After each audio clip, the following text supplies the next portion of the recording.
आजच्या क्षणाची सर्वात मोठी खुश खबर. तर खुश खबर काय आहे चला समजून घेऊया. लाडक्या बहिणींसाठी.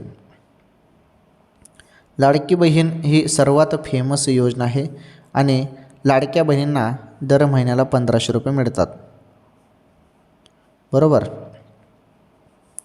दरमहा 1500 रुपये मिळतात आणि 17व्या हप्त्याची लाडक्या बहिणी वाट बघत आहेत. ज्या हप्त्याची बहिणीनं तुम्ही सर्वजण वाट बघत होते तो हप्ता आता जमा होणार आहे. तर असं पण बोललं जात आहे की 1500 रुपये हे नोव्हेंबरचे आणि प्लस त्यामध्ये डिसेंबरचे पण 1500 रुपये येतील, टोटल 3000 रुपये येतील. आता ते पैसे आल्यावरच समजेल ते, परंतु शक्यता जरी बघितली तर 3000ची पण वाटत आहे आता, कारण उशीर झाल्यामुळे शासन 2 महिन्याचे हप्ते एकत्र 3000 रुपये तुमच्या खात्यामध्ये जमा करेल अशी आशा आहे. आणि जमा करायला पाहिजे 3000 रुपये, म्हणजे बहिणींना पण दिलासा मिळेल, कारण उशीर पण ऑलरेडी झालेलाच आहे. त्यामुळे 3000 द्यायला पाहिजे.